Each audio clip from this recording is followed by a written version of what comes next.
What's up mga kapuso? Ito po ang mga kapanapanabik na ganap na dapat po nating abangan dito lamang po sa My Father's Wife dahil ang ganda na nga po ng mga episode dito sapagkat nalalaman na nga po ni Gina ang relasyon ng kanyang asawa na si Gerald at ang kanyang stepmother na si Betsy kung kaya't nagkagulo na nga po ang dalawa mga kapuso.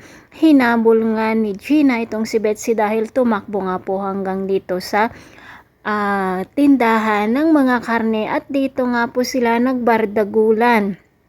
Isinubsob nga ni Gina ang ulo ni Betsy dito sa mga karne sa tulong na nga rin po ng mga tindera dito. Nahuli nga nila itong si Betsy at agad naman na sinabon o kinuha ni Gina sa pamagitan ng kanyang buhok. Mga kapuso, talagang napakagandang panoorin. Sino ang kaway-kaway sa mga kasama kong nanonood siya na tumatawa at talaga namang pong karma na nga ito ni Betsy at bagay nga po sa kanya na mailublob dito sa mga karne dahil nga po dito sa pagmumukha niya na palingkera at agad na nga rin pong nakita ng mga tauhan sa supermarket ang video na kung saan ang live na nagagawa dito o ginagawa o nangyayari dito kina Gina at Betsy at agad nga nilang ipinakita dito kay Robert mga kapuso. Ano kaya ang gagawin ni Robert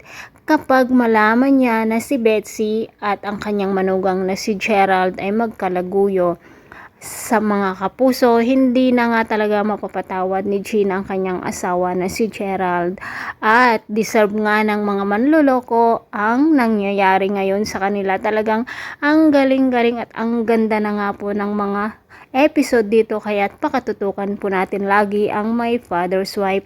Abangan po natin kung ano ang gagawin ni Gina lalo pat nakakuha nga si Betsy ng kutsilyo at ito nga po ang panlaban niya kay Gina mga kapuso at agad naman na darating si Robert at hindi nga rin po niya alam kung ano ang dahilan ng pagkakagulo ng dalawa kung kaya't hindi niya alam kung sino sa kanila ang kanyang bibigyan ng pansin at kapag nalaman nga niya kung ano ang dahilan, siguradong kasusuklaman niya ng abot langit ang kanyang asawa si Betsy. Maraming salamat, bye bye.